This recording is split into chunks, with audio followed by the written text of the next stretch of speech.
8. अर्श, इस particular episode को शुरू करने से पहले जी एक कहानी है। कहानी क्या है? महाभारत का एक छोटा सा किस्सा है। हम सबको पता है कि उसमें धृतराष्ट्र जो होते हैं, जो कौरवों के फादर होते हैं, जी वो नेत्रहीन होते हैं। वो महाभारत के देख नहीं सकते हैं। तो उनके जो सारथी होते हैं संजय को विश्वामित्र जी एक आशीर्वाद देते हैं। कहते हैं यार कि तुम जो है दिव्य दृष्टि देते हैं बेसिकली, और कहते हैं कि तुम जो है दुनिया में कहीं पे भी कुछ भी देख सकते हो, और ये जो है तुम जो भी पूरा युद्ध का वर्णन जो है आप उसमें करेंगे। संजय उवाच करिए, बड़ी फेमस कहानी है। इनफैक्ट कहा जाता है कि महाभारत शायद जो युद्ध का पूरा चैप्टर है वो संजय के पॉइंट ऑफ व्यू से ही लिखा गया है कि कैसे उसने लिखा। Gita for example, Gita basically Sanjay जो है धृतराष्ट्र को बता रहे कि वहां पे हो क्या रहा है, चल क्या रहा है। एग्जैक्टली उनके पास क्योंकि वो पावर थी बताने की कि मैदान में हो क्या रहा है, मैदान में हो क्या रहा है। In fact I tell you what कि कहते हैं ऐसा, ये बड़ा इंटरेस्टिंग है। अब कितना सही कितना गलत आई एम नॉट श्योर, लेकिन लोग चाहे तो खुद की रिसर्च कर सकते हैं। कहते हैं कि इस दौरान धृतराष्ट्र जो है वो संजय से पूछते हैं कि संजय जो है ये बताओ कि दुनिया ब्रह्मांड से दिखती कैसी है।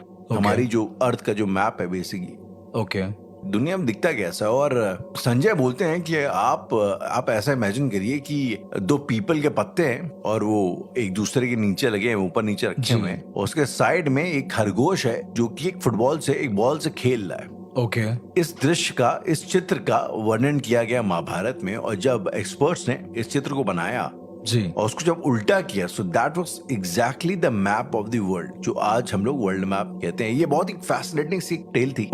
ये मुझे भी नहीं पता था। इनफैक्ट ये मेरे लिए भी कुछ नया है। It's very interesting. आप जाके गूगल में सर्च करिएगा, और वो वहाँ पे एक श्लोक भी मेंशन्ड है कि जो महाभारत के श्लोक है। So the whole point is search की जो मैं यहाँ पे बोलना चाहता हूँ कि मेरा एक बड़ा स्ट्रॉन्ग मानना है कि हमारे सिस्टम में, इस दुनिया में, अगर आप एक पावर से या एक कोई पर्टिकुलर सेंस अगर आपको ऊपर वाला नहीं देता है जी, तो कहीं ना कहीं शायद उस चीज को कॉम्पनसेट करने के लिए कोई ना कोई एक जरिया है। ये चीज हमें कहानियों के माध्यम से समझाने की कोशिश की गई है। और आप अंधे इंसानों को देखिए ना राहुल, उन लोगों की सुनने की शक्ति कितनी तेज हो जाती है। एग्जैक्टली उन लोगों की सुनने की, उन लोगों की समझने की, परसीव करने की, सोच करके एक चित्र दिमाग में बनाने की शक्ति बहुत ज्यादा होती है। इसमें मुझे लगता है सबसे बड़ा एग्जाम्पल अगर कोई है तो वो हमारे जगत गुरु श्री राम भद्राचार्य जी। आई मीन कैसे उन्हें जो है कई सारे श्लोक, कई सारे दोहे, आई मीन उनको पूरे वेद और पुराण कंठस्थ हैं जी। इनफैक्ट जब राम लला का ये जो केस चल रहा था, तो यहाँ पे अब मुझे एग्जैक्टली याद नहीं, जो सुनने वाली ऑडियंस है वो चाहे तो इसको जाके खुद से रिसर्च कर सकती है, लेकिन जहां तक जो मुझे जानकारी है कुछ ऐसा है कि जब ये रामलला का केस कोर्ट में चल रहा था, हाई कोर्ट में, और हाई कोर्ट में विपक्षी दलों ने ये सवाल किया कि आप कहते हैं कि यहाँ पे श्री राम का जन्म हुआ था, ये हिंदुओं का कैसे कर सकते हैं, ऐसा मांगा गया था। हिंदुओं का यहाँ पे स्थान है। पहली बात तो ये शब्द जो है हिंदू, ये हिंदू हमारे खुद की कल्चर का ही नहीं, ये जो है शब्द हमारे कहीं बाहर से आता है जी।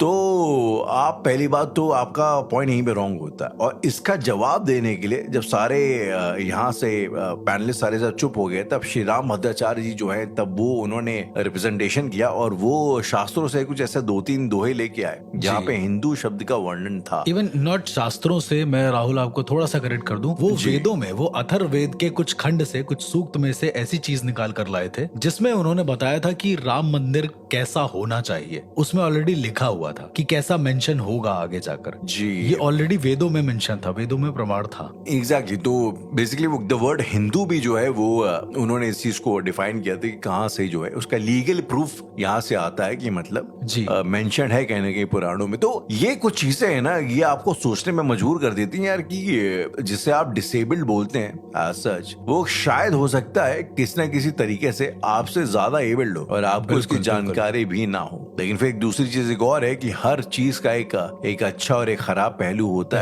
है। बिल्कुल, जैसा कि आपने बताया है। तो बहुत सारे लोग ऐसे हैं राहुल जो जैसे मैंने ब्लाइंड देवी साधक के बारे में बताया कि जो मदद करते हैं लोगों की जी। पर मैं अपनी जिंदगी के करीब 8-9 ऐसे लोगों को जानता हूं जो लोगों का बुरा करते हैं ब्लाइंड होने के बावजूद भी। आप जानते हैं या आपने ऐसे लोगों की कहानियां सुनी? उनमें से 6 लोगों को मैं जानता हूँ, बाकी 3 को नहीं जानता हूँ। Okay. The thing is Rahul कि अगर कुछ ऐसे अच्छे लोग हैं जिनको भगवान कुछ दे देता है, लेकिन जब इंसान की नीयत बुरी होती है ना, तो उनको बुरी चीजें ही मिलती है। मेरा ऐसा मानना है पर्सनल। Okay. और मैं अपनी जिंदगी में कुछ ऐसे लोगों से मिला हूँ, पर लोगों के मिलने वाली कहानी से पहले मैं आपको बताना चाहूंगा, बाहर हमारे देश के बाहर कुछ ऐसे भी देश थे जिनके पास ऐसे लोग थे जो अंधे थे, Okay. लेकिन बहुत तेज भागते थे। चलिए ये सुपर नेचुरली मैं जोड़ता हूँ इसको। कैसे? एक इंसान का केस सामने आया जो लोगों को मार कर भाग जाता था। एक खूनी का केस था वो बेसिकली। तो Okay. वो लोगों को मारकर भागता था, लेकिन वो अंधा था। बाद में जब वो पकड़ा गया तो ये पता चला कि वो पिछले 10-20 सालों से अंधा है। Okay. तो वो इतने सारे शातिर जो खून हुए थे उनको अंजाम कैसे देता था? तो उसने बाद में ये कबूला कि वो वर्शिप करता था किसी पजूजू, द डीमन ऑफ विंड की, जो Okay. हवा का भगवान होता है, उसकी वो पूजा करता था। ओके। अब मैं आपको पजूजू, द डीमन ऑफ विंड के बारे में बताता हूँ। तो ऐसा कहा जाता है द डीमन ऑफ विंड को तुम्हें अपनी आंखें गला के चढ़ानी पड़ती हैं। थोड़ा सा शॉर्ट में अगर मैं आपसे कहूँ, गलाकर चढ़ाने का मतलब ये होता है कि तुम्हें जलता हुआ जो लोहा होता है जी। वो अपनी आंखों में डालना पड़ता है उस डीमन Okay. के सामने, या फिर उस डीमन के सामने किसी एक निर्दोष इंसान की बलि देनी होती है, लेकिन उसकी आंख में लोहा घुसाकर। और जब तक वो इंसान मर नहीं जाता है, जब तक वो जो लोहा आपको घुस रहा है वो पीछे से नहीं निकल जाता है, यानी कि हेड के पीछे से, तब तक आपको उसको मारना पड़ता ही पड़ता है। और राहुल, इतना करने के बाद डीमन ऑफ विंड के सामने सैक्रिफाइसेस करने पड़ते थे, और उसके बाद वो तुम्हें एक ताकत देता था। ऐसा उस आदमी का कहना था कि मैंने ऐसा ऐसा किया है, तब जाकर मुझे पावर्स मिली थी, और मैं लोगों को मारता था। मुझे पता चल जाता था कि लोगों की मौत कैसे होनी है, और मैं उनको वही एग्जैक्ट मौत, लेट सपोज अगर कोई एक्सीडेंट से मर रहा है जी। तो उस आदमी को ठीक वैसे ही मौत दे देना जैसे उसकी मौत लिखी हो, लेकिन समय से पहले। ओके। ये पावर आ गई थी उस अंधे इंसान के पास जो इतने टाइम से अंधा था। मैंने जिसकी आपको बात Right. बताई पहले। जी जी जी। ये तो हुई बाहर की बात राहुल। अपने इंडिया में कम से कम ऐसे 15-16 केसेस रहे हैं जहां पर एक अंधे इंसान ने एक पूरी फैमिली को मार दिया है, या फिर एक अंधे इंसान ने बहुत बड़ी किडनैपिंग को अंजाम दे दिया है। मुझे नहीं पता Okay. कि आप अवेयर हैं कि नहीं इन सब चीजों से, पर बहुत सारे ऐसे रिकॉर्ड्स भी हैं जहां पर ये समझ में नहीं आता कि ये सुपर नेचुरल क्राइम है या फिर नेचुरल क्राइम है। इसका कोई एग्जांपल? एक एग्जांपल मैं आपको देता हूँ। एक लेडी थी, ओके। तो वो पकड़ी गई, बहुत टाइम से फरार थी वो, और वो पकड़ी गई। और ये ऐसा कहा इंडिया जाता की? ये इंडिया की बात है। Okay. और ऐसा कहा गया है, वो करीब रायपुर के आसपास का केस है कहीं Okay. का। ऐसा कहा गया था कि ये जो लेडी थी ये लोगों के घरों से सोना चुराती थी, प्लस उनके बच्चे को मार के अपने ही घर में गाड़ देती थी। ओके। शायद ये कहीं ना कहीं सुना होगा आपने, कभी ना कभी ये विजिबल हुआ था केस। और उसके बाद जब पता चला इस लेडी को ठीक से पकड़ा गया तो ये समझ में आया कि लेडी अंधी है। अब जरा सोचिए, Okay. अंधे इंसान का सोने से क्या लेना देना, या फिर उन बच्चों की लाशों से क्या लेना देना जो उसके घर में थी। ये जो लेडी थी ये किसी जी। और के घर में जाती थी, वहाँ पे सोना चुराती थी, वहाँ जी। पे उसके बच्चे को मारती थी, उसको ला के अपने घर में आके गाड़ अपने घर में रख देती थी। मतलब धीरे धीरे बच्चे गायब होने लगे थे। लेकिन सबसे ज्यादा स्ट्रेंज जो चीज थी वो ये थी कि जब उस लेडी के घर में जाकर देखा गया ओके। कि आखिर उस बच्चे कहाँ हैं, तो सबने देखा बच्चों का आधा मुंह बाहर निकला हुआ है जमीन से। मतलब वो गाड़ी इस तरीके से गए थे कि वो सर उनका बाहर निकला हुआ था। एग्जैक्टली। और अब सर पूरा एक स्कल बन चुका था एक तरीके से। Okay. यानी कि उसके घर में करीब नहीं तो 18 से 20 स्कल थे जमीन में गड़े हुए। जमीन में गड़े हुए। एग्जैक्टली। और उन सारे स्कल्स पे वो कुछ दिया रखकर कुछ कर रही थी। Okay. जब उसको पकड़ा गया है तो वो वहीं पर थी। लेकिन कहते हैं कि इंसान की अपनी ही साधनाएं कभी कभी पूरी तरीके से बर्बाद कर देती हैं। वो शायद किसी एक बड़ी चीज को अंजाम देने की फिराक में थी, ओके। और अपने ही घर में वो पकड़ी गई है अधमरी हालत में। राहुल, उसके पास 2 कैंची थी और उन दोनों कैंचियों को उसने अपनी आंख में घुसा रखा था, और उसके हाथ में एक बच्चे का साबुत कंकाल था, पूरा। एग्जैक्टली। और उस पूरे कंकाल में उसने सिंदूर लगा रखा था, कुछ चैंट कर रही थी। इस अवस्था में वो अपने घर में मिली है। उसकी आंखों पर आप बता रहे कि कैंचियां थी। जी, खून निकल रहा था उसके लगातार। उस तरह से वो पकड़ी गई। लोगों ने उसे पुलिस के हवाले किया और पुलिस ने स्ट्रिक्ट एक्शन लिया। लेकिन जब उसको ट्रीटमेंट कराने के बाद प्रॉपर उसको लाया गया तो वो कह रही, नहीं मेरा ट्रीटमेंट मत करो, मुझे ऐसे ही रहने दो, करीबन 3 दिन। ओके। और ये सुनने में और समझने में बहुत अलग था, क्योंकि पुलिस चाहती थी कि आप प्रॉपर ठीक हो जाए तब आप पर कार्यवाही हो। प्रावधान यही कहता है। बट वो औरत मरते दम तक यही कहने लगी। जब उसे जेल में रखा गया राहुल, जी। तो जेल में भी कोई भी कुछ भी खाने की चीज आती थी, वो इतनी जोर से अपनी आंखों पे मारती थी कि उस पे घाव हो जाता था। उसका घाव भर ही नहीं रहा था, ये समझ लीजिए। तो उसे किसी न किसी तरह की अपनी आंखें खत्म करनी ही करनी थी, जो कि ऐसा जी। हो ही गया। शायद कोई आइज की एक टर्म होती है, मुझे नहीं पता कि उसमें क्या चीज होती है, डॉक्टर्स की कोई टर्म होती है, जब वो पूरी तरीके से डिस्ट्रॉय हो जाती है राहुल, तो आपकी आंखें कभी नहीं आ सकती हैं, ऐसा कहा जाता है। ओके। तो उस इंसान ने, उस औरत ने ये कर लिया था। लेकिन जब उससे पूछा गया कि तुम ये सब क्यों कर रही हो, तो वो कहती है कि मुझे कल्प दृष्टि मिलती। अब ये कल्प क्या दृष्टि होता का है, कल्प दृष्टि? एग्जैक्टली मैंने भी वही सोचा कि कल्प दृष्टि क्या होती है, क्योंकि मैंने कभी नहीं सुना इसके बारे में। ओके। पर फिर जब मैंने कुछ ग्रंथ पढ़े और अपने गुरु से बात करी, तो उन्होंने बताया कि कल्प दृष्टि को मौत की दृष्टि भी बोला गया है, काल दृष्टि कह सकते हैं, जहां पर आप इंसानों को मरने से पहले समझ सकते हैं, देख सकते हैं और उनकी नियति को वहीं रोक सकते हैं। लेट सपोज अगर किसी की मौत लिखी है उसके पेट में चाकू घोंपने से, ओके। तो आप वो मौत की दृष्टि से ये चीजें देखकर उसकी मौत का अंजाम बदल सकते हैं। ये एक ताकत होती है कल्प दृष्टि के अंदर। अंजाम बदल सकते हैं क्या? आप थोड़ा सा मतलब explain मौत को करेंगे? टाल नहीं सकते। देखिए मौत तो शाश्वत है, उसको कोई टाल Okay. नहीं सकता। लेकिन अगर वो खंजर से मरना वाला होगा तो आप जी। उसका एक्सीडेंट करके उसको मार सकते हैं। इससे जो कल्प दृष्टि है जिसके पास, उस इंसान को ये फायदा है कि जो सामने वाला इंसान मर रहा है जी। उसकी आत्मा इसके पास आ जाएगी और इसके लिए काम करेगी अनंत काल तक, जब तक ये इंसान मर नहीं जाता जिसके पास कल्प दृष्टि है। और अब Okay. एक फैक्ट ये है कि कल्प दृष्टि वाले इंसान को अगर ये साधना हासिल करनी है तो उसे अंधा होना पड़ेगा, या तो वो जन्मजात अंधा हो। अर्श, इससे पहले कि आप स्टोरी को कंटिन्यू करें, एक सवाल था मेरा कि जी। अच्छा, पहली बात तो क्या आप रियली ये मानते हैं कि अगर आपकी तय तारीख को तय उसमें अगर आपकी मौत लिखी है तो वो 100% होगी ही होगी? नहीं, मैं एग्जैक्ट ऐसी चीज नहीं मांगता हूँ, क्योंकि कभी कभी कुछ सुपर नेचुरल एस्पेक्ट ऐसे भी हो जाते हैं कि जिस डेट पर जो लिखा है वो इंसान जी। मरता नहीं है। फिर क्या होता है, उसकी आत्मा उस दिन तक भटकती है जब तक उसकी लिखी हुई मौत है, और फिर उसके Okay. बाद यहाँ से चली जाती है। ये कह सकते हैं कि असमय मरने पर मुक्ति पूरी तरीके से नहीं होती। मुक्ति तब होती है जब आपकी मौत की डेट पर आप मरे। जो भी तय डेट होगी वो किसी को नहीं पता है कि क्या होगा। Right. खैर राहुल, ये तो एक बात मैंने आपको बताई इस लेडी की जिसने ये काम किया, और उससे जब पूछा गया तो उसने यही बोला कि मैं नहीं बताऊंगी कल्प दृष्टि होती क्या है। ओके।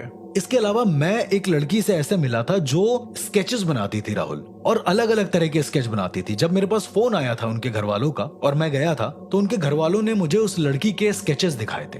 वो उस समय Okay. नहाने गई होगी वॉशरूम में, उसके स्केचेस दिखाए। और स्केचेस में मैं आपको एक बार एक्सप्लेन करता हूँ कि क्या था। स्केचेस में एक इंसान था पूरा पूरा, जिसके शरीर से उसका मांस गल रहा था नीचे की ओर, ओके। ठीक है, और उसके ऊपर बारिश हो रही थी किसी तेज एसिड की, आप मान के चलो। उसमें मेंशन था दिस इज एसिड। ओके।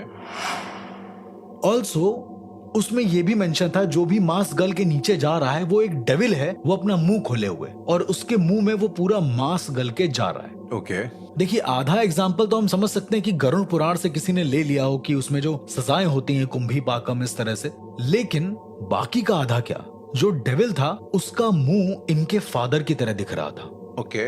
अब ये सोचने वाली बात थी कि ये आर्ट इसने बनाई कैसे। दूसरी आर्ट जो देखी थी राहुल, वो ये थी कि एक औरत है, वो अपने बच्चे को जन्म दे रही है, ओके। लेकिन उसके इंटरनल पार्ट में से जब बच्चा बाहर निकलता है जी। तो कोई बच्चा नहीं, एक डेविल बाहर निकल रहा है, उसका सर निकल रहा है बाहर। वो डेविल को जन्म दे रही है। वो डेविल को जन्म दे रही है। तो उसके जो चित्र होते थे वो इस तरह के होते थे। प्लस कुछ ऐसे उसके चित्र थे जो बहुत ही अनोखे थे, एकदम नॉर्मल चित्र थे, जिसमें मैंने देखा कि एक प्रोविजन स्टोर बना हुआ है, एक स्टोर टाइप का बनाया हुआ है जी। उसके बाहर एक डेड बॉडी रखी हुई है। ओके।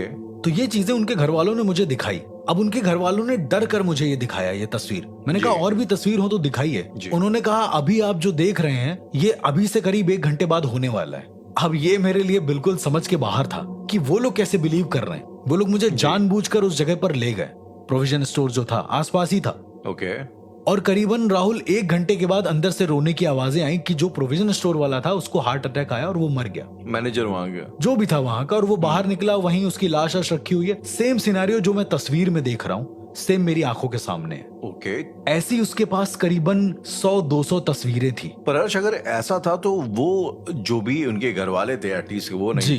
तो उनको यार ऐसा दिल में नहीं आता था कि जाएं और इसको रोकने की कोशिश करें, अगले को चिता दे जाके ऐसा कुछ होने वाला है? बहुत बार उन्होंने कोशिश करी। जब मैंने उनसे ये बात पूछी, मैंने उनसे ये भी कहा कि शायद ये एक प्लस पॉइंट हो, आपको पहले से ही पता चल जा रहा है कौन मर रहा है कौन नहीं मर रहा है। जी। तो उन्होंने कहा कि एक बार मेरी लड़की ने एक चित्र बनाया था, उस चित्र में एक बच्चा अपने आप के ऊपर मिट्टी का तेल डाल रहा है। ओके। और ये डालने के बाद जो दूसरा चित्र था उसमें वही बच्चा था और अपने आप को जला रहा है, पूरी बॉडी जल रही है, लेकिन जलने के बाद जो तीसरा चित्र था उसमें उसका चेहरा बचा है और वो हंस रहा है। ओके, काफी वियर्ड।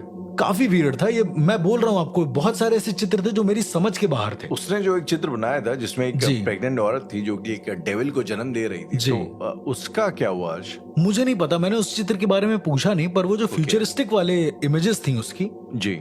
तो जब मैंने पुराने इंसिडेंट के बारे में इनके घर वालों से पूछा तो इनके घर वालों ने बोला कि घर में सब कुछ सही था, फिर अचानक से एक बच्चा आया, मतलब किसी फैमिली के साथ, रिश्तेदार के साथ, जो बच्चा हूबहू उसी इमेज की तरह लग रहा था। अब इनके घर वाले वो इमेज तो पहले से देख चुके थे ना जी। तो बार बार ये कंट्रोल कर रहे थे कि वो बच्चा ना जाए, कहीं ना जाए, आग से ना खेले या कुछ ऐसा ना करे। समहाउ वो बच्चे को उन्होंने पकड़ लिया, जाने नहीं दिया, फिर उनके घर वाले उन्हें ले गए। लेकिन आप सिर्फ तब तक चीजों को रोक सकते हैं जब तक वो आपके सामने है। ओके। उसके बाद इनके परिवार वाले कहीं और चले गए, जो रिश्तेदार थे वो कहीं और चले गए, बच्चे को लेके कहीं जा रहे होंगे रास्ते से। जी। खबर आती है रास्ते में ही कि बच्चा जल के खत्म हो गया। पर कैसे? जब पूछा गया कि कैसे, तो जो डिटेल्ड बताइए राहुल, उससे मेरे रोंगटे खड़े हो गए। मैंने कभी भी कोई सुपरनैचुरल केस ऐसा सुना नहीं। उन्होंने बताया कि रिश्तेदार की जो पूरी फैमिली थी वो जी। उतरी किसी ढाबे पे खाना वाना खाने के लिए। ओके। उनके बच्चा अंदर सो रहा था गाड़ी के, वही बच्चा। ओके। शीशा हल्का सा खुला हुआ था। ओके। सो इस बच्चे ने क्या काम करा है कि अपना चेहरा बाहर निकाला होगा कुछ देखने के लिए। आई डोंट नो कैसे, लेकिन समहाउ उस गाड़ी में आग लग गई है। ओके। और आग लगने के बाद पूरी बॉडी उसकी जल गई है, सिर्फ चेहरा सही था। उस गाड़ी में पर इसके घर वाले भी थे? नहीं, उस गाड़ी में जो घर वाले थे वो कुछ ढाबे पे गाड़ी रुकी होगी कुछ खाने वाने के लिए, और गाड़ी में कुछ भी ऐसा शॉर्ट हुआ होगा जिसकी वजह से गाड़ी में आग लग गई। ओके। और बच्चे ने चेहरा बाहर निकाला हुआ था, उसकी पूरी बॉडी तो जल गई लेकिन चेहरा एज इट इज मरा हुआ जमीन पर पड़ा था, जो कि साफ रिजेंबल करता है उसकी बनाई हुई इमेजेस से। अब ये मेरे लिए बड़े सोचने का मुद्दा हो गया था और उसकी फ्यूचरिस्टिक इमेज को देखने में मुझे डर लग रहा था। राइट।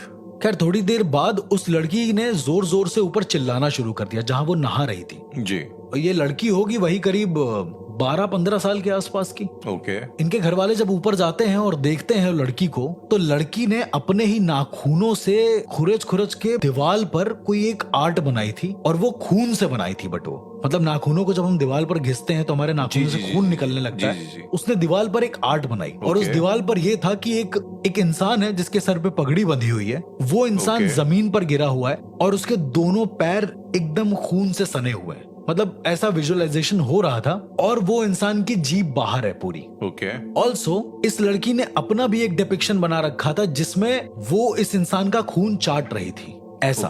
अब मुझे ये लगा कि ये फ्यूचरिस्टिक है या फिर इसकी एक हाइपर इमेजिनेशन जिसको हम लोग बोलते हैं वो है कि भाई उसने कुछ इमेजिन कर लिया और वो चीज उसने चित्रों में सामने उकेर दी। पर ऐसा नहीं था राहुल। उसके अगले ही दिन जो दूध वाला इनके यहाँ आता था जी, उसकी रास्ते में मौत हुई है एक एक्सीडेंट में, जिसमें इसकी जीभ बाहर निकली थी जो पूरी सड़ चुकी थी, जो पूरी किसी कीड़ों ने खा ली थी या कुछ ऐसा, शायद किसी चील ने खा लिया हो या कुछ ऐसा। वो लाश बहुत देर पड़ी रही है।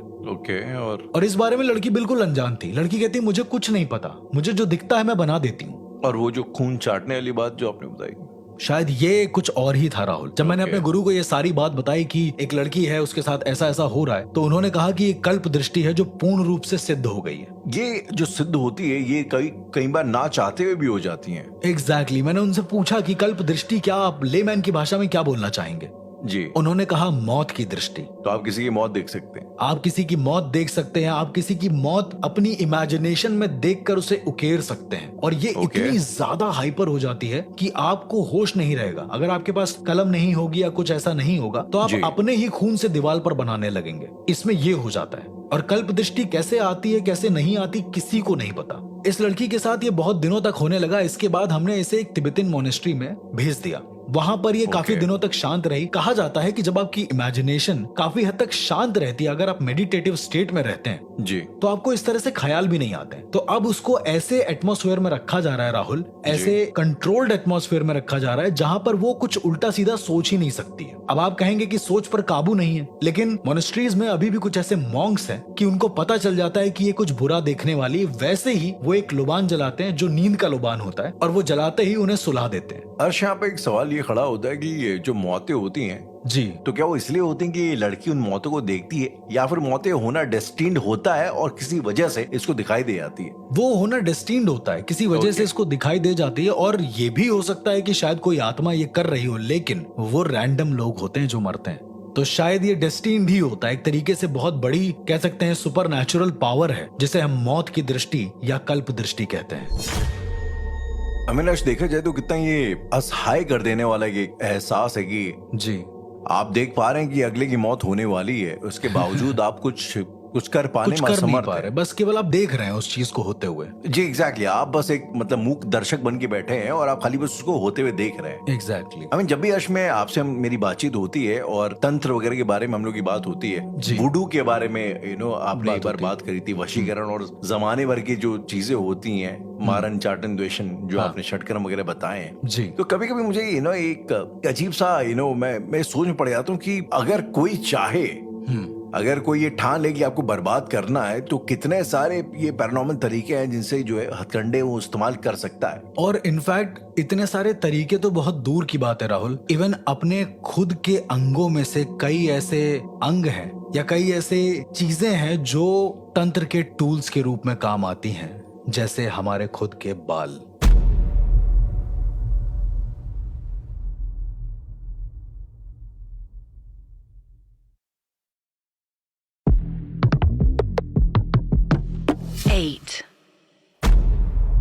अर्श, ये एक आम नॉलेज है और हम लोगों ने भी शायद इस टॉपिक के ऊपर डिस्कशन किया है कि जी, अब जैसे जब रिसेंटली जब मेरे फादर साहब की डेथ हुई थी, तो शमशान से हम लोग जब भी निकलते थे तो एक चीज बोली आती थी कि आपको अपने सर को ढकना है। जी। इनफैक्ट जब कोई आपका निकट परिजन जब जाता है, अगर आपके फादर जाते हैं जी। तो तरीका ये होता है कि आपके सारे बाल वहां पे अर्पण कर दिए जाते हैं। ओके।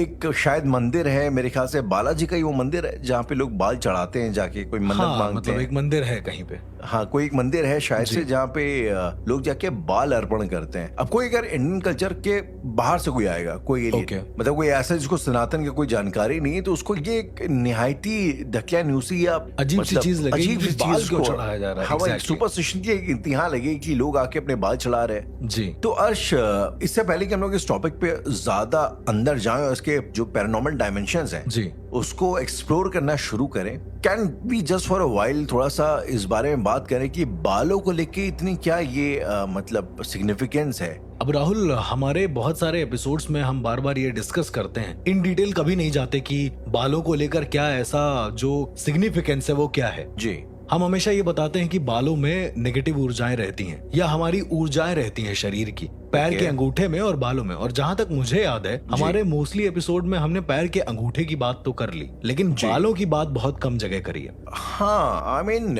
अच्छा, इससे एक थोड़ा सा एक जुड़ा सवाल एक और भी हर्ष, जो अभी अचानक मेरे जहन में आया कि नॉर्मली इनफैक्ट सनातन में भी और जी। ज्यादातर के जो धर्म होते हैं उसमें बालों को लेके, फॉर एग्जाम्पल सिखिज्म की बात ले लें, जी। तो उसमें तो यार बाल काटना हराम है एक तरीके से देखा जाए तो, आप बाल काट नहीं सकते। इस्लाम में भी कहा जाता है कि आपको दाढ़ी बढ़ानी है। बढ़ानी है, एग्जैक्टली। हमारे जितने भी ऋषि मुनि वगैरह होते थे तो उनको भी जो है बाल वाल कटाने के लिए मनाही तो नहीं, लेकिन शायद एक तरीके से प्रोहिबिशन था, मतलब वो मना उनका था। तप होता था एक तरीके से कि उनको ऐसे ही रहना है काफी टाइम तक, उनका तप बिना होता कुछ करे हुए ऐसा करके। लेकिन राहुल, अगर आप ऐसे देखेंगे तो उनकी लाइफस्टाइल बिल्कुल अलग है, राइट? अब अगर जी। आप सिखों की बात करते हैं, मुसलमानों की बात करते हैं, तो they have their own ways to live. Okay. पर हमारा रहने का तरीका अलग है। हमारा कहते हैं कि एनर्जीज को जैसा आप समझते हैं, जैसा आप जानते हैं और जैसा उसे बचपन से ढाल लेते हैं, एनर्जी ठीक वैसा ही इम्पैक्ट करती है। जैसे मैं एक Okay. इंसान को जानता था राहुल, वो इलेक्ट्रिसिटी को छू सकता था। ऐसे कई सारे सुपर ह्यूमंस दिखाए गए। एक शो आता था बहुत पहले, और उस शो में जी सुपर ह्यूमन करके एक शो आता मैं था, समझ गया उसमें आपको। इलेक्ट्रिक को वो छूता था, इलेक्ट्रिक करंट को, और उसे कुछ नहीं होता था। The thing Right. इज, उसकी बॉडी ने उस तरह की एनर्जी को ढाल लिया था। तो मेरा ऐसा मानना है कि जैसी आपकी दिनचर्या होती है, जैसी आपकी लाइफ स्टाइल होती है, वैसे जी। आप हो जाते हैं। धर्म is a law of nature, मेरा ये मानना है। Right. धर्म कोई हिंदू मुस्लिम नहीं है।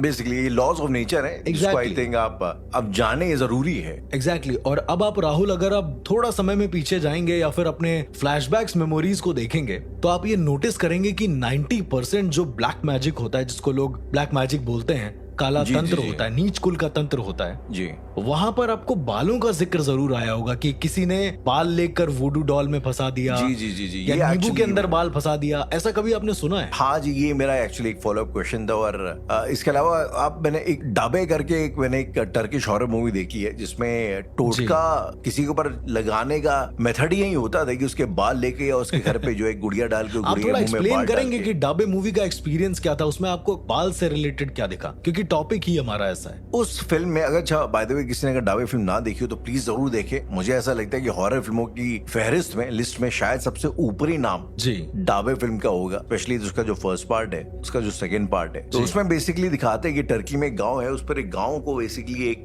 जिन ने अपने कब्जे में कर रखा है। और उसमें जो एक मेन कैरेक्टर थी, उसके घर के पुराने टॉयलेट की जब वो खुदाई करते हैं तो उसमें से अजीबोगरीब किस्म की चीजें, उसमें से एक घोड़े का सर, एक जानवरों सुअर का की बहुत सारे- आंखें, exactly, जानवरों का yeah. मांस, दांत लोगों के, और उसमें बहुत सारे बाल, मतलब जी। बहुत सारे लंबे बेइंतहा बेपनाह बाल जी वहां से exactly. निकल रहे थे। तो आई मीन उस सीन को देखने के बाद, जो शायद ना भी पैरानॉर्मल से कोई सारूकार रखता होगा, उसको भी वो समझ भी में आ रखने जाएगा लगेगा कि यार ऐसा भी कुछ हो सकता हाँ, है। और बालों का जो है बड़ा इस्तेमाल होता है तंत्र जी। में। और अब आप कहते हैं कि बालों का इस्तेमाल तंत्र में होता है। अगर आपने एक और डाबे मूवी देखी होगी, मैं टर्किश हॉरर मूवीज का जिक्र इसलिए कर रहा हूँ क्योंकि उसमें जितने भी कंटेंट दिखाए जाते हैं जी। वो बहुत रॉ होते हैं, बहुत ज्यादा रॉ। एग्जैक्टली कि इंसान ने कांच को कूटा है और उसके बाद उस पर कोई कलमा लिखा या मंत्र लिखा और उसके बाद जी। उसे चप्पल के नीचे रख दिया। जितना उसका खून बहेगा उतना ही ज्यादा सामने वाले को दर्द होगा। जी सेम अगर मैं बालों की बात करता हूँ राहुल, तो बालों से भी कई ऐसी गुप्त क्रियाएं हैं जो होती हैं। जैसे उदाहरण के तौर पर उस मूवी में एक छोटा सा शॉट था जहां पर इंसान का पोजीशन किसी को समझ में नहीं आ रहा था, लेकिन उसके साथ साथ क्या हो रहा था कि उसके बाल झड़ रहे थे धीरे धीरे। जी जी जी जी जी हाँ जी। और हाँ फिर जी, उसके हाँ तकिए के खोल के अंदर कुछ मिलता है और उसमें बहुत सारी अजीब अजीब चीजें होती हैं, जी इंक्लूडिंग लड़की का बाल। इंक्लूडिंग लड़के की बात। जी यहाँ तक अगर मैं बात करूं राहुल, अपने जितने भी यहाँ के तांत्रिक हैं, और ये बुरे तांत्रिकों की बात कर रहा हूं मैं, जी। जो लोगों का बुरा ही करते हैं, उनको जी। कितनी भी कोई चीज आप कर दे, कितना भी समझा लें या कुछ ऐसा कर लें, वो जी। बुरा ही करते हैं। मेरे पास एक केस आया था राहुल, और वहां पर एक औरत थी, मतलब जो लेडी थी, जी उन्होंने कहा था कि उन्होंने अपनी बच्ची को खो दिया है हमेशा के लिए। ओके मैंने उनसे पूछा कि क्या हुआ, तो उन्होंने कहा कि बच्ची की मौत हो गई है पिछले महीने। जी अब जरा एक मेंटल स्टेट सोचिए उस माँ की राहुल, जहाँ पर उसकी बच्ची की डेथ हो गई है और वो 1 महीने बाद किसी एक्सपर्ट को ढूंढ रही है। कुछ तो रीजन होगा ना इस चीज को करने का। किस किस्म का एक्सपर्ट? लाइक वो मुझे ढूंढ रही थी, वो किसी ऐसे इंसान को ढूंढ रही Paranormal थी expert. जिससे उसको आंसर मिल जाए। ओके तो बेसिक नेचर उसने अपनी लड़की का बताया कि लड़की बहुत अच्छी थी, सीधी सादी थी और कॉलेज गई थी पढ़ने। जी कॉलेज के 2 साल बीते होंगे, उस लड़की का बिहेवियर बिल्कुल अलग हो गया। हर एक इंसान से अलग उखड़ के बात करना, शायद Okay. ये नॉर्मल चेंजेस जो होते हैं टीनेजर्स में वो हो रहे जी, होंगे। जी, लेकिन इनकी मम्मी ने बताया कि ये लड़की रात को उठ के जो भी खाना सड़ जाता था वो खाती थी। ओके ये इंडिया की कहानी है। ये इंडिया की कहानी है। Along Okay. विद ये खाने के साथ साथ वो किसी जगह जाती थी, बताती नहीं थी कि वो कहाँ जा रही है। जी जब वो लौट के आती थी तो उसके मुंह पे हल्का हल्का बाल लगे होते थे। ओके अब सोचने वाली बात है कि बाल कोई खाएगा तो है नहीं, राइट तो बाल मुंह पे कैसे लगे, या फिर किसी ने गलती से उड़ के आ गए होंगे या कुछ ऐसा। लेकिन राहुल रियलिटी कुछ और थी। उनकी माँ ने मुझे बताया कि जी। एक दिन इनकी माँ ने पीछा कर लिया कि ये लड़की जाती कहाँ है, ये देखने के लिए। ओके और जब ये देखती हैं तो क्या देखती हैं कि एक नाई की दुकान से इस लड़की ने बाल इकट्ठा करे हैं, एक पन्नी में बाल लिया है, ओके और बाल लेने के बाद ये एक शमशान में गई है। ओके शमशान में इनकी माँ क्या देखती है कि वो लड़की बाल का एक लंबा सा ऐसे करके आसन होता है वो बनाती जी। है, उस आसन के ऊपर बैठती है, कुछ मंत्रोच्चारण करती है, जी। और ये करने के बाद जितने भी बाल बचते हैं उसमें अपना मुंह रगड़ने लगती है जोर जोर से। अपना मुंह रगड़ने लगती है? एग्जैक्टली, मुंह रगड़ती है और जब तक वो पूरे बाल उसके मुंह पे नहीं लग जाते। उनकी माँ ने बताया कि ये कितना हॉरिफाइंग था उनके लिए देखने में कि उसकी पूरी लड़की का मुंह बाल बाल से सना हुआ था। देन उसके बाद वो किसी चिता के पास जाती है और जैसे हाथ तापते हैं ना चिता में, जी जी जी, वैसे वो अपना हाथ करती है और उसे अपने चेहरे पर ऐसे सेकती है। इट जस्ट लाइक कि कोई साबुन लगा है मुंह पर और चिता से वो हाँ जी, धुलने हाँ की जी। कोशिश कर रहा है। राइट। ये धुलने के बाद आपने देखा होगा चिताएं जब जल रही होती हैं या फिर ऐसा कुछ हो रहा होता है तो कुछ ऐसा पिंडी टाइप का रख देते हैं उनके खाने के लिए, कौवों के खाने के लिए प्रसाद टाइप का रख देते हैं। जी जी जी जी। तो ये लड़की वो बिन बिन के खाती थी सारी लाशों में से।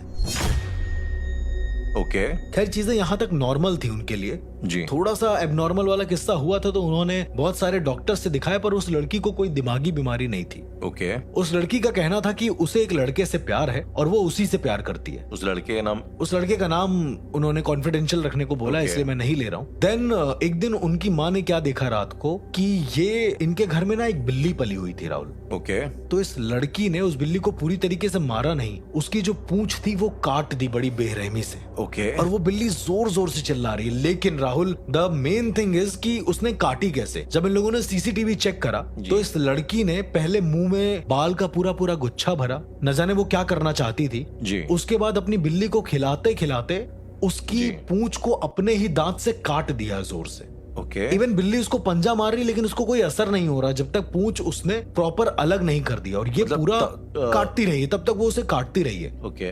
और इस पूरे प्रोसेस में लगे हैं कम से कम 15 मिनट उसकी पूंछ को काटने में। कहा जाता है Okay. कि बिल्ली की पूंछ बहुत सख्त होती है, आप नॉर्मल दांत Right. से कैसे काट सकते हैं उसको राहुल। राइट। पर ये हुआ राहुल। और इसके बाद जब उनकी मम्मी बहुत ज्यादा डर गई तो वो किसी जी। पंडित को बुला कर लाई। तो पंडित ने ये बोला कि इनको वास्तु दोष है या किसी तरह का दोष है, जी। तो उसके कमरे को बदल के कोई और कमरा कर दिया गया। पर Okay. राहुल मेरा ऐसा मानना बिल्कुल नहीं है कि वास्तु दोष में इंसान बालों को खाए। वास्तु दोष वैसे ही आर्किटेक्चर के लिए होता है, राइट? एग्जैक्टली वो घर के अपने ग्रह दशा के लिए होता है कि घर की आपका ग्रह दशा के लिए एग्जैक्टली होता है। आपका जो गेट है वो किस डायरेक्शन में बना हुआ है, दिशाएं उसमें मैटर करती हैं। आई थिंक वास्तु से कोई एग्जॉर्सिज्म टाइप की चीज तो नहीं हो सकती, राइट?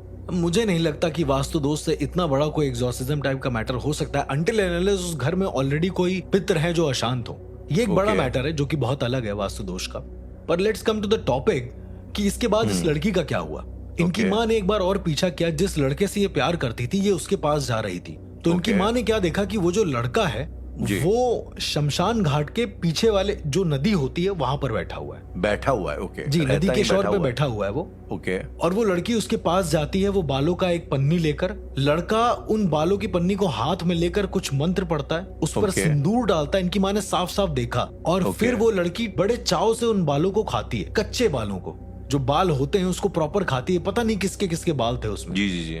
और ये राहुल एक तरीके की तंत्र क्रिया होती है जिसमें वशीकरण किया जाता है। एक तरह का ऐसा गुप्त प्रयोग होता है सम्मोहन। जिसमें आप मान के चलिए, वशीकरण Okay. मान के चलिए, जिसमें आप लड़की को अपनी तरफ पूरी आकर्षित कर सकते हैं। एग्जैक्ट सेम प्रोसेस मैं नहीं बता सकता कि क्या था एंड आई डोंट वांट कि कोई ये ट्राई भी करे जी। क्योंकि उसके बाद जो परिणाम हुआ था वो बहुत गलत हुआ था। धीरे धीरे क्या हुआ कि वो जो लड़की थी जी। वो अपना आपा खोने लगी। वो कहीं पर भी जाती तो अपने ही बालों को अपने हाथ से नोचकर खाने लगती, सभी के Okay. सामने। जो भी उसे दिखता उसके सामने खाने लगती। मतलब और ये बाल के गुच्छे या जटाओं single से बाल? नोचकर प्रॉपर Okay, उसको okay. जड़ से नोचकर खाने लगती। ना करने की हिम्मत ताकत आ जाती थी उसी में। मुझे नहीं लगता कि ऐसा हो सकता है क्योंकि ह्यूमन ब्रेन के पास इतनी ताकत नहीं होती कि वो ये काम करे। Exactly, कितना भी इतना पागल दर्द इंसान झेल हो, पाए। दर्द होगा उसको। जी। लेकिन अति तब हुई राहुल जब उनके घर में कोई मेहमान आया ओके। और इस लड़की ने एक छोटे से बच्चे के बाल नोच लिए पूरी बुरी तरीके से। ओके। और उन बालों को नोच कर वो पागलों की तरह खा रही थी।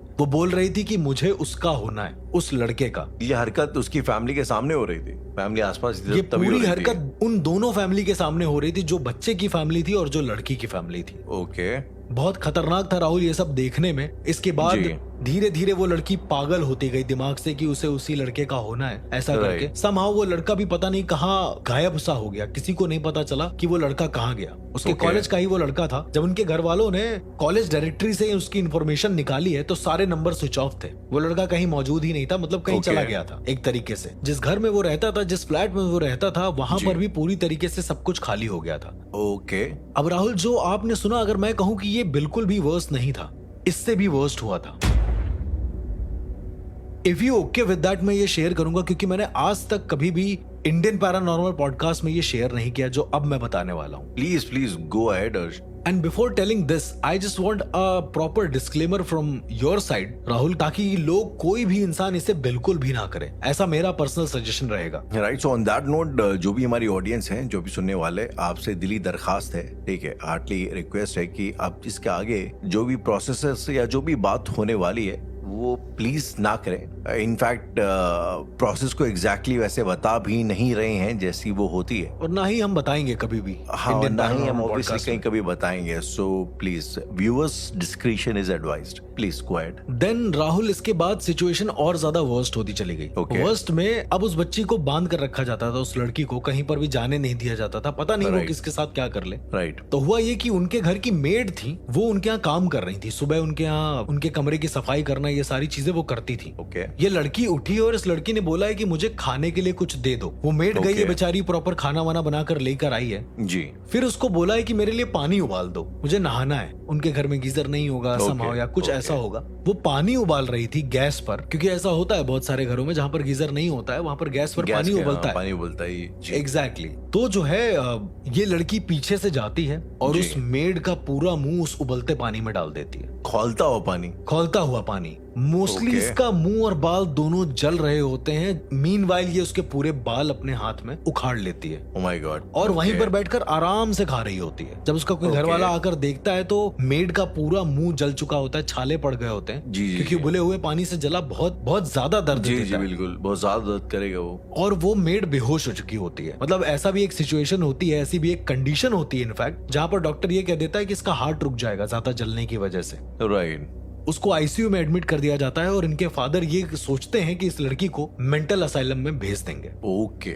2 दिन और बीतते हैं। जब तीसरे दिन मेंटल असाइलम वाले आने वाले होते हैं तो देखते हैं कि ये लड़की घर से भाग गई है। Okay. खिड़की तोड़ के या कैसे भी करके ये रन आउट हो गई है वहां से जी। और एक शमशान में जाकर बैठी हुई है। ओके, लेकिन एक अजीब चीज है, ये शमशान में एक शव साधना कर रही है एक लाश के ऊपर बैठकर। उन बालों के साथ? नहीं, इस Okay. बार चीज कुछ अलग थी राहुल। इस जी। बार वो लड़की अपने ही सारे बाल नोच कर उसी लाश के ऊपर चढ़ा रही थी। वो खा नहीं रही थी, उसके पूरे सर से खून निकल रहा था बहुत बुरी तरीके से। राइट। मतलब उसके शरीर का कोई भी ऐसा पार्ट नहीं था जहां से उसने खरोचा ना हो खुद को।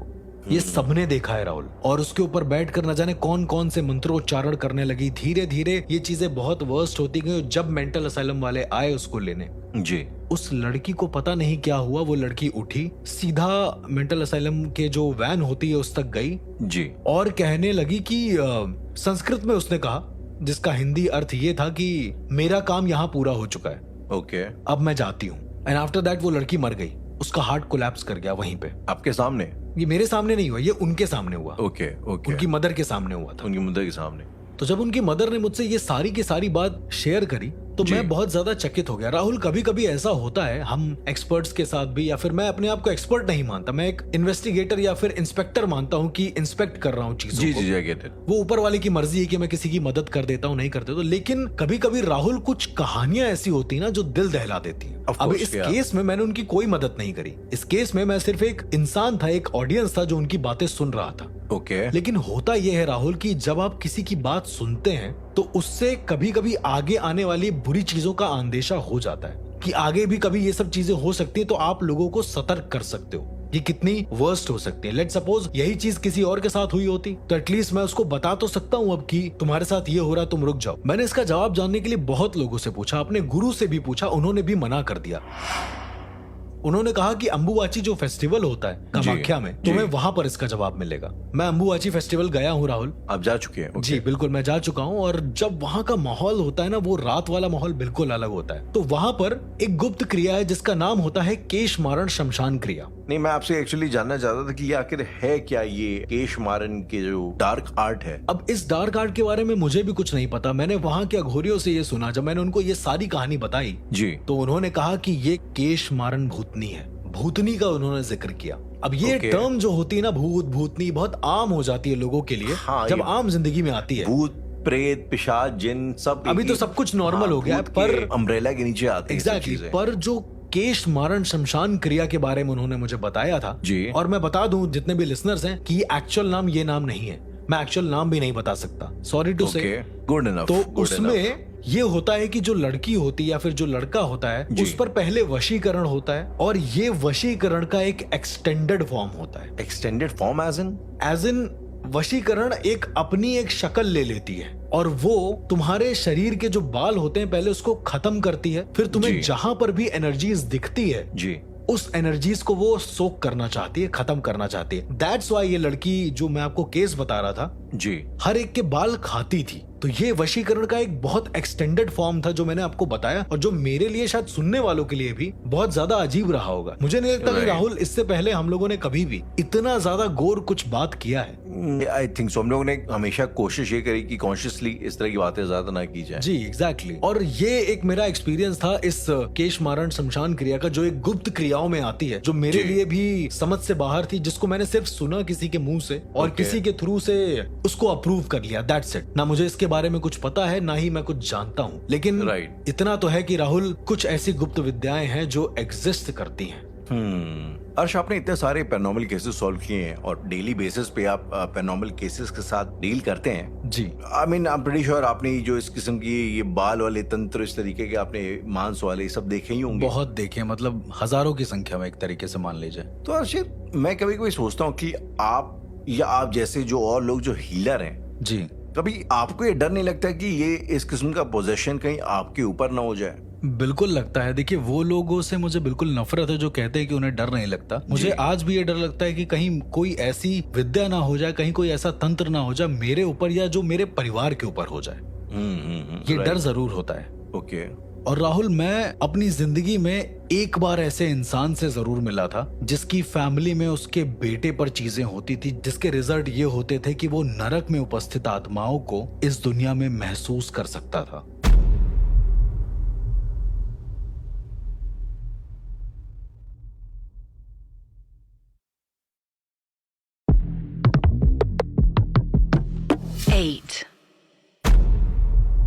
अर्श, अगर आपको याद होगा काफी टाइम पहले जब हम लोग की बातचीत इनफैक्ट होना शुरू हुई थी, जी तो आपने एक इंसिडेंट के बारे में बात करी थी जब एक अघोरी की आत्मा ने आपको आके घेर लिया था। या आपके- ये मेरा मोस्ट डेडलीस्ट एक्सपीरियंस में से एक था, कह सकते हाँ हैं जी, आप। The most deadliest experience. इससे पहले हम लोग आगे बढ़े, थोड़ा सा जी। उस एक्सपीरियंस के बारे में बताना चाहेंगे आप ऑडियंस को? उस पर ऑलरेडी एक पूरा एपिसोड है शायद इंडियन पैरानॉर्मल पॉडकास्ट जी, जी, पे, जी। अघोरीज कर्स करके, कोई भी सुन सकता है। तो उस एपिसोड में बस मुझे ऐसा लगा था कि ये जिंदगी यहीं पे खत्म है, क्योंकि कभी कभी कुछ आत्माएं ऐसी होती हैं, कुछ एंटिटीज ऐसी होती हैं जिनसे लड़ना बहुत मुश्किल हो जाता है। तो जी। शायद यही एक केस था जो मेरे बस के बाहर था, जिसमें शायद अगर गुरु का आशीर्वाद नहीं होता या फिर भगवान का आशीर्वाद नहीं होता तो मैं बच नहीं पाता। और जब आप कहते हैं ना किसी आत्मा से लड़ना, लाइक फॉर एग्जांपल अगर आप उस जगह पे गए, उस लोकेशन पे, और वो जी। अघोरी की आत्मा थी, तो अगर आपको अपना सेल्फ डिफेंस करना हो बीइंग अ हीलर, जी या कोई भी जो एग्जॉर्सिज्म करने जाता है, किसी भी कल्चर से वो आता हो, तो ऐसे लोग अपने सेल्फ डिफेंस के लिए किस तरीके की स्ट्रैटेजी रखते पहला तो ये होता है कि आपको अपने गुरु पर भरोसा होना बहुत जरूरी है। दूसरा ये कि सेल्फ डिफेंस के लिए बस वही मैकेनिक्स काम करता है जो हम दूसरों के लिए यूज करते हैं, कि अपना चैंटिंग करके आना, ऑलरेडी खुद को सेफ रखना। लेकिन एक हीलर के लिए खुद को सेफ रखना ये सबसे बड़ा टास्क है। कैसे सेफ रखेगा वो, अगर वो दूसरों को सेव करने में बहुत ज्यादा इंडल्ज हो जाता है। कभी कभी कुछ केसेस में राहुल मैंने देखा है, मेरे ही दोस्त जो पैरानॉर्मल एक्सपर्ट थे, उनकी मौत हो गई है बहुत बुरी तरीके से। मतलब उनकी उन्होंने मौत हो गई? जी, मतलब Okay. उन्होंने मुझसे कहा है कि मैं जा रहा हूँ यहाँ पर हीलिंग करने के लिए या फिर ऐसा कुछ, और ज्यादा बड़ा पोजीशन है नहीं तो वो सॉल्व कर लेंगे। इवन मैंने उनसे जी। पूछा कि मैं चल सकता हूँ या नहीं, तो उन्होंने मुझसे बोला कि नहीं, वो कर लेंगे। उनके घर में शायद किसी जिन का पोजीशन था, तो मेरा दोस्त जाता है वहां पर, और जो भी होता है अंदर मुझे तो नहीं पता, पर जब वो बाहर आता है तो उसकी लाश बाहर आती है। मतलब Okay. वो लोग बहुत रो रहे होते हैं कि अब ये भी नहीं बचे हमारे पास, ऐसा करके। और वो नजारा बहुत खतरनाक होता है, क्योंकि आत्माओं का कोई दायरा नहीं होता है, इंसानी शरीर का दायरा होता है, साधनाओं का दायरा होता है कि आप एक शरीर में इससे ज्यादा साधनाएं नहीं कर सकते, लेकिन आत्माओं का कोई दायरा नहीं होता। इसलिए शायद बीइंग एज अ हीलर उसको हील कर पाना बहुत मुश्किल हो पाता है हम लोगों को, या किसी भी ट्रॉमा से गुजर कर उस मोमेंट पर वापस आ पाना बहुत मुश्किल हो जाता है हमारे लिए। Right. I mean I think शायद इसी पॉडकास्ट में हम लोगों ने डिस्कशन किया था फादर गैब्रियल अमोथ का, बहुत जाने माने एग्जॉर्सिस्ट थे और इन दी एंड अनफॉर्चुनेटली वो खुद को नहीं बचा पाए। कुछ ऐसे हालात हुए कि उनके ऊपर कुछ मल्टीपल पोजीशंस हो गए। एग्जैक्टली। तो हर्ष, अगर मैं आपसे एक चीज पूछूं कि ये जो हीलिंग की कैपेसिटी है, ये जो हीलिंग का टैलेंट है, क्या ये जनरेशन टू जनरेशन ट्रांसफर होता है? बिल्कुल होता है राहुल, क्योंकि कुछ ऐसे भी हीलर्स मैंने देखे हैं जो हीलर तो नहीं थे लेकिन लोगों को हील करते थे। Is it a possibility? ऐसा हो सकता है? अब ऐसा हुआ है, मैंने देखा हुआ था, लेकिन उसका रीजन बाद में मुझे पता चल गया था। द थिंग इज, जब मैंने पहली बार एक बच्चे को देखा ओके। तो वहां पर बहुत भीड़ लगी हुई थी उस घर में, और मेरे लिए बिल्कुल नया गांव था वो। तो जब मैं वहां गया तो मैंने देखा कि वहां पर एक घर में बहुत भीड़ लगी हुई है, बहुत सारे लोग आ रहे हैं परेशान। इट्स लाइक अ छोटा मेहंदीपुर बालाजी, मुझे ऐसा लगा ओके कि बहुत सारे। ये बहुत बड़ा स्टेटमेंट है कि अब छोटा मेरे लिए मेहंदीपुर तो था, बालाजी। जस्ट बिकॉज वो पूरी गली भरी हुई थी वहां पे, ओके। और पूरी गली में सिर्फ उतने ही लोग थे जो पजेस थे। सब चिल्ला रहे थे जोर जोर से। वो किसी का नाम नहीं चिल्ला रहे थे, बट वो अपने ही नाम चिल्ला रहे थे कि मुझे इनके शरीर से निकलना है, शरीर से निकलना है। थोड़ी देर के बाद मैं क्या देखता हूँ कि उस भीड़ में आगे जाने पर मुझे दिखता है कि एक छोटा सा बच्चा है, करीब 11 साल का। ओके और राहुल, वो बच्चा जो है लोगों पर सिर्फ फूंक मारकर उनको ठीक कर दे रहा है। ओके। उसका हीलिंग करने का तरीका मुझे पहली बार ऐसा लगा कि ये कोई सच में भगवान है क्या। तो कोई इंसान अगर पजेस था, उसके सामने जाता था, ये बच्चा उसे छूता भी नहीं था, अपनी आंखें बंद करता था उस इंसान के सामने और जोर से उसके चेहरे पर फूंक मारता था। ओके। और फूंक मारने के बाद वो इंसान बेहोश हो जाता था सामने वाला, और जब उठता था तो उसका पोजीशन ठीक हो चुका होता था। ये मेरे लिए बिलीव करना बहुत मुश्किल था, लेकिन इसके बाद जब मैं उस लड़के से मिला तो उसकी जो फैमिली थी वो बड़ी यूनिक लगी मुझे। उनकी फैमिली में उनकी माँ जो थी वो कहती हैं कि इसके पास भगवान का आशीर्वाद है। तो मुझे लगा कि शायद होगा, शायद ये गॉड गिफ्टेड होगा। देन उसके बाद गांव वालों से जब मैंने पूछा तो गांव वाले बोलते हैं कि इस लड़के के जो पिता हैं वो बहुत बड़े पैरानॉर्मल एक्सपर्ट हैं। ओके। और बाद में जब मैंने उनका नाम पता किया तो सत्यजीत नाम था उनका, और काफी फेमस थे वो बंगाल में एक समय पे। ओके। इवन ऐसा भी कहा जाता है कि सत्यजीत जी ने तारानाथ तांत्रिक को देखा है और उससे बात करी है कई बार। ओके।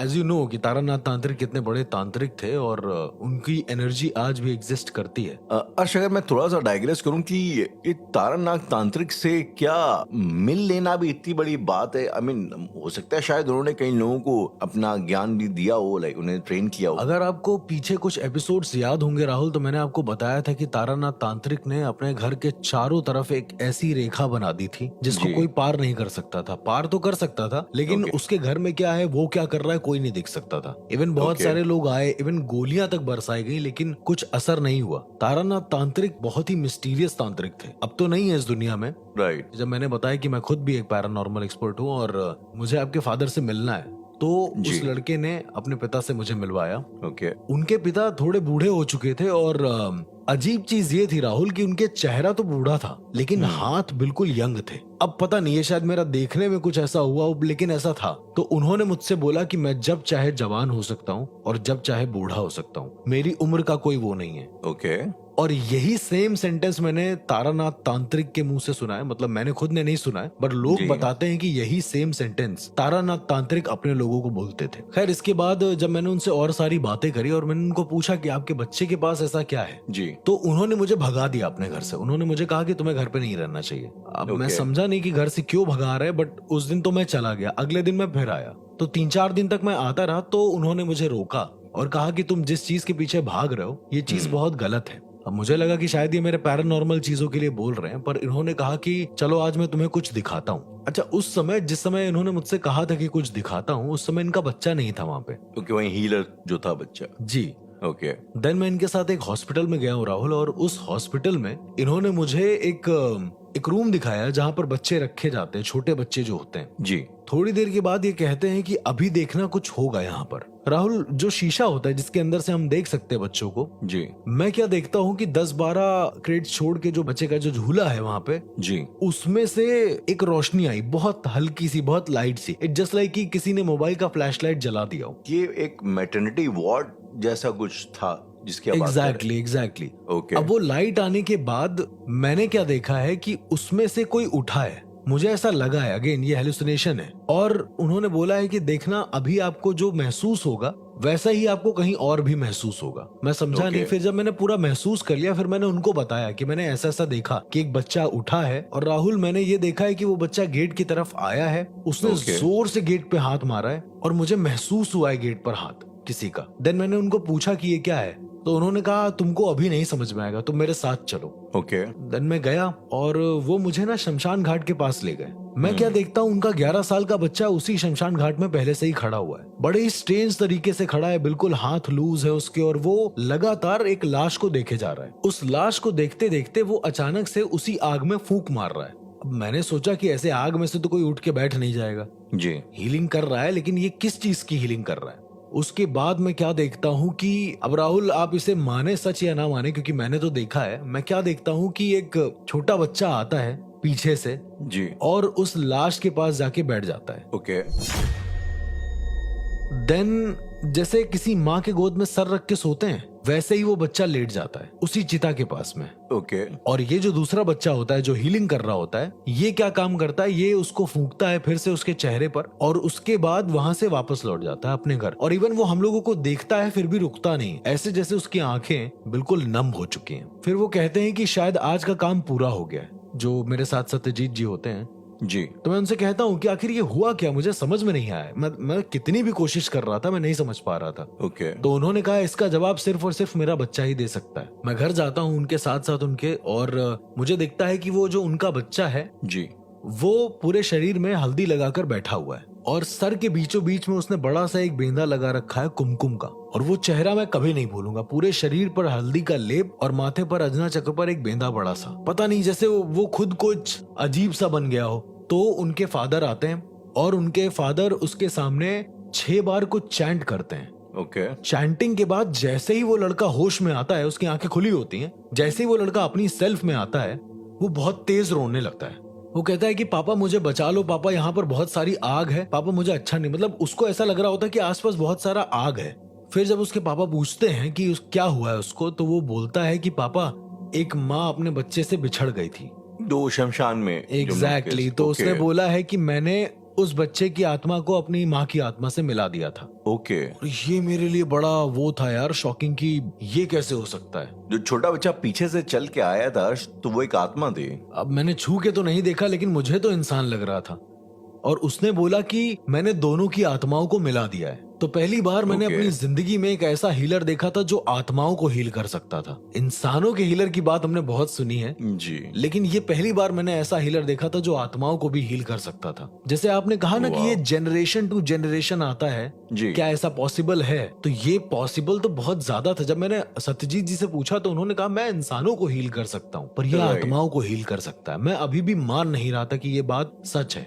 अर्श, ये जो इस तरीके के इमोशंस होते हैं, वेदना, एम्पैथी, सिंपैथी, तो क्या आत्माओं के डायमेंशन में, आत्माओं के रेल्म में भी ये इमोशंस एग्जिस्ट करते हैं? क्या आत्माएं भी मिलन के लिए तड़पती हैं? बिल्कुल तड़पती हैं राहुल, क्योंकि आप मान के चलिए अगर मैं आपसे पूछूं कि कोई ऐसी याद है आपकी बचपन की जो आपके पास है, आप कहोगे हाँ है, फिर आप बोलोगे कि कुछ ऐसा ऐसा हुआ था काइंड ऑफ, ठीक है। आपको पूरी तरीके से वो याद नहीं होगी, एक एक डिटेल नहीं याद होगी, राइट। वो डिटेल, मेरा ऐसा मानना है, साइंस का भी ऐसा मानना है कि वो सारी डिटेल हमारे कॉन्शियस से सबकॉन्शियस माइंड की ओर शिफ्ट हो जाती हैं, चली जाती हैं। वो कैप्चर कर लेता है सारी यादों को और फिर समय समय पर धीरे धीरे जैसे आपकी अवेयरनेस होती है, जैसा आप ग्रैब करना चाहते हैं उधर माइंड से आप ले सकते हैं। लेकिन जो अनकॉन्शियस माइंड है, जो मैंने आपको बताया कि जो स्पिरिट कहते हैं जिसको जी, वो माइंड बहुत सारे राज समेटे हुए अपने अंदर, मेरा ऐसा मानना है। और अगर किसी ने उस माइंड को एक्सेस करना सीख लिया तो शायद वो स्पिरिट से बात भी कर सकता है। और क्योंकि मेमोरीज हैं उधर, तो भावनाएं जरूर होंगी बट उतनी ज्यादा विकसित नहीं होंगी जितनी कॉन्शियस माइंड में विकसित है, ये कह सकते हैं। आपने कभी कोई ऐसा कोई केस हैंडल या टैकल किया है अर्श, जहाँ पे वाकई में आपको किसी आत्मा की व्यथा पर एम्पैथी आ गई हो? बिल्कुल, मतलब बहुत छोटी छोटी चीजें हैं राहुल। मतलब मैं इस हीलर का केस बताऊंगा, इसके आगे भी बहुत कुछ हुआ था, पर उससे पहले राहुल मैं एक घर में गया जहाँ पे अक्सर बहुत नॉर्मल सी कंडीशन थी कि खाना सड़ जाता था घर में। कितना भी ताजा खाना हो वो सड़ जाता था। अब उस घर में जब मैं एक दिन रुका तो मुझे ये पता चला, कट टू शॉर्ट स्टोरी बताऊंगा, कि वहां पर एक आत्मा है, बेसिकली मजदूर की आत्मा है जो भूख की वजह से मर गई है। तो उस आत्मा का कंसर्न ये था आत्माएं डायरेक्ट ऐसे नहीं बोलती कि मेरा ऐसा है, मेरा मन ये है, रिवर्ब में ऐसा कुछ नहीं होता है। ये सब एक ड्रामेटिक प्रेजेंस है। आत्माएं हमेशा साइन लैंग्वेज में बात करती हैं। तो उसका कहने का मतलब ये था कि उसके मरने के बाद, मतलब वो मजदूर होगा कोई, उसकी पूरी फैमिली होगी, उसके घर का कोई पालन पोषण नहीं कर रहा है, तो उसके कहने का मतलब ये था कि मेरे घर में खाना भिजवा दो कैसे भी करके। अब चूंकि उसकी मौत उस जगह हुई थी तो वो वहां से जा नहीं पा रहा था। एक तरीके से क्राइटेरिया बंध गया था उसका कि वो जा नहीं सकता। कभी कभी कुछ आत्माओं का क्राइटेरिया बंध जाता है नेचुरली। जो आत्माएं बहुत पावरफुल हो जाती हैं वो अपने क्राइटेरिया को तोड़ सकती हैं। क्राइटेरिया एज इन जहां पर वो मरे हैं उससे करीब 4 मीटर के दायरे में, बस इससे ज्यादा वो नहीं जा सकती हैं। ओके। और ये कहां से पता चला ये मुझे नहीं पता, पर ये एक्सपीरियंस है कि 4 मीटर के दायरे से बाहर वो जा ही नहीं सकती, जो नॉर्मल आत्माएं होती हैं। राइट। इसीलिए कहा जाता है कि मरने के बाद वो अपने घर में आती हैं। वो बगल वाले घर में भी तो जा सकती हैं भाई, पड़ोसी घर में भी तो जा सकती हैं थोड़ी देर के लिए, क्यों नहीं जाती हैं? जी। देन ये जो आत्मा का जो केस था, इसके घर में जब प्रॉपर खाना पहुंचा दिया गया तो सब कुछ सही हो गया। कभी कभी ऐसा होता है, कुछ आत्माएं अधूरी इच्छा के साथ मर जाती हैं और उन इच्छाओं को अगर आप पूरा कर देते हैं तो आप मुक्त हो जाते हैं। आप भी हीलर बन सकते हैं कि भाई हम भी हीलर हो गए, हमने उस आत्मा को हमेशा के लिए मुक्त कर दिया। ये जो कॉन्सेप्ट है ये आपने आप बीती और बहुत सारे ऐसे जो शोज आते थे पहले उसमें देखा होगा कि आत्मा ने बदला ले लिया, आत्मा ठीक हो गई, या फिर आत्मा का जो भी मोटिव था वो पूरा हो गया तो आत्मा ठीक हो गई, वो चली गई, मुक्त हो गई। तो कभी कभी अनफुलफिल्ड डिजायर जाने नहीं देती हैं आत्माओं को यहाँ से, और उसे पूरा करने के लिए वो बहुत कुछ करती हैं। अब मैं बैक टू इस टॉपिक पर आता हूँ, हीलर वाले टॉपिक पे। राइट। राहुल, इतना सब देखने के बाद मैं माना नहीं कि ये सच्चाई है। 1 महीने तक मैं उस गांव में रुका, मैं उनसे मिलता रहा, सत्यजीत जी से। उन्होंने अपने कई सारे एक्सपीरियंसेस बताए जो मैं बाद में कभी बताऊंगा। सत्यजीत जी एक बार मेरे साथ बैठे थे एक नदी के किनारे पर। राहुल, उन्होंने मुझे कहा कि क्या तुमने मारण के बारे में सुना है? मैंने कहा हाँ सुना है, पूरा कि क्या होता है, कैसे होता है। तो उन्होंने कहा कि एक और विद्या एग्जिस्ट करती है जिसे हम लोग जीवनी विद्या कहते हैं। अब मैं समझा नहीं कि जीवनी विद्या क्या है, तो उन्होंने कहा कि इससे तुम किसी को जिंदा कर सकते हो कुछ देर के लिए। मैंने कहा हाँ, मैंने एक बार गुरु के पास ये चीज देखी थी। अब जितनी देर में मैं ये बात कहता, राहुल, सत्यजीत जी ने अपना हाथ पानी पर ऐसा फ्लैट रखा है जी। और मैंने क्या देखा है कि कुछ मछलियां तैरने लगी ऊपर, मतलब मरी हुई। एंड द मोमेंट उन्होंने हाथ हटाया वो मछलियां एकदम से स्पीड में भाग गई। अब इसको आप कुछ भी कह लो, इसको आप साइंस कह लो, इसको आप कुछ डेली का रूटीन कह लो मछलियों का, पर मैंने कभी ऐसे मछलियों को देखा नहीं कि वो एक बार तैर रही हूँ मरते हुए और उसके बाद फिर नॉर्मल हो गई हूँ। ये मेरे लिए बड़ा यूनिक था। मैंने कहा ये कैसे किया आपने? उन्होंने कहा मैंने जो करा वो तो ठीक है, पर मेरे बच्चे ने जो करा वो देखना चाहोगे? मैंने कहा ठीक है, देख सकते हैं। तो मैं क्या देखता हूँ कि उनका बच्चा आता है, मेरे सामने ही आता है, बहुत नॉर्मल कंडीशन में आता है, अपने पैर ऐसे डालकर बैठता है उस पानी के अंदर। तालाब था वो एक छोटा सा। मैंने देखा कि वो धीरे धीरे पैर अपना चला रहा है एंड आई कैन फील कि बहुत सारी मछलियों का जो ग्रुप है वो पानी में तैर रहा है एक साथ। अब मुझे लगा कि ये फेक होगा क्योंकि पैर चला रहा, हो सकता है कि पैर की आवाज हो। जी जी। पर राहुल, पानी में लहरें उठ रही थी धीरे धीरे, यानी वो जो तालाब था उसमें लहरें उठ रही। तालाब में लहरें नहीं उठती हैं, तालाब नेचुरल रहता है।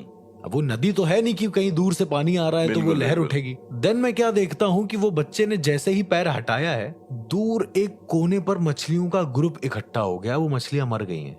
ओके। अब मुझे नहीं पता कि ये इसका मतलब क्या था, लेकिन ये करने के बाद वो बच्चा हंसने लगा। देन इसके बाद राहुल, गांव में एक मौत होती है। ओके। और मैं सत्यजीत जी से कहता हूँ कि मुझे तो ऐसा होता है कि दिखते हैं लोग मरे हुए, क्या आपके बच्चे के साथ भी ऐसा होता है? उसने कहा कि अर्श, तुम जो केवल बोल रहे हो कि तुम्हें दिखते हैं, तुम्हें उनकी आत्माएं दिखती हैं, लेकिन मेरे बच्चे को नरक की आत्माएं दिखती हैं।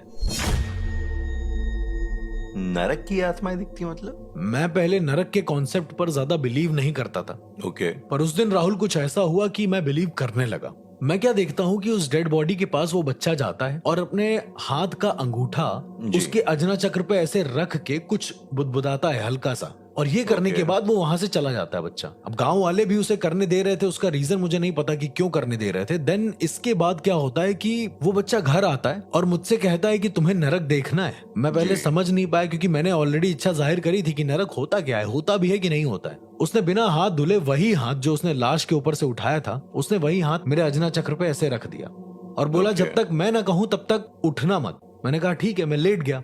11 साल का बच्चा राहुल, मैं उसकी बातों को बहुत ज्यादा नॉर्मली ले रहा था, मुझे लग नहीं रहा था कि ऐसा कुछ होगा। मैं आंख बंद करता हूं तो मुझे क्या लगता है राहुल कि किसी ने मेरा पैर पकड़कर बहुत जोर से घसीट लिया है और मैं एक नहीं हजारों लाशों के बीच में बैठा हूं। कहीं ना कहीं। मतलब जो मुझे खींच के इंसान ले जा रहा है वो हजारों लाशों के बीच में से ले जा रहा है। आपको ऐसा हेलुसिनेट हो रहा था? जी, मतलब सपने में दिख रहा था और एक्चुअली मुझे फील हो रहा था कि लोगों की मरी हुई लाशें हैं, किसी की लाश सड़ चुकी है पूरी तरीके से, किसी का हाथ मेरे हाथ से टकरा रहा है। ये सपने में ही दिख रहा था, ये ओरिजिनल नहीं था। ओके।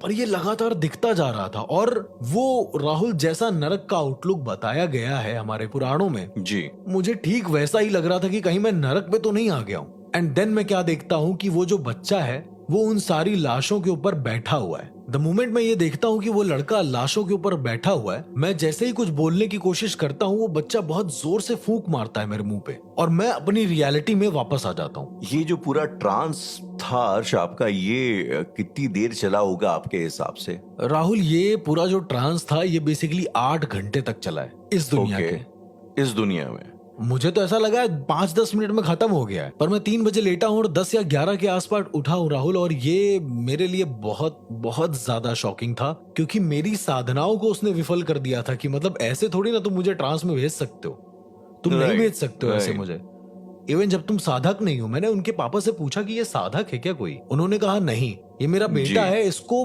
बाय नेचुरल कुछ मिला है। मतलब लेट सपोज राहुल, अगर कल को मेरा बेटा होगा तो उसको भी बाय नेचुरल कुछ मिलेगा, बाय बर्थ कुछ मिलेगा, ये पॉसिबिलिटी होती है। तब उन्होंने मुझे बताया कि उन्होंने अपनी जिंदगी में जो बहुत सारी साधनाएं करी हैं, जो बहुत सारे लोगों को हील करा है, उसका जो रिजल्ट है वो मेरा बेटा है। मैं फिर भी नहीं समझा। मैंने उनको पूछा कि क्या इससे मतलब तात्पर्य क्या है आपका, तो वो कहते हैं कि जितनी साधनाएं हैं वो मेरे बच्चे के अंदर आ गई हैं बाय बर्थ। ओके। जैसे कि सुपरमैन है, उसके पास ऑलरेडी पावर है या उसने अटेन करी है कहीं से पावर, और बाय बर्थ उसके पास पावर मान लो नहीं है, देन वो किसी लड़की से शादी करता है तो जो मेल से जो बच्चा होता है उसके पास नेचुरल चीजें होती हैं, ऐसा कॉन्सेप्ट होता है।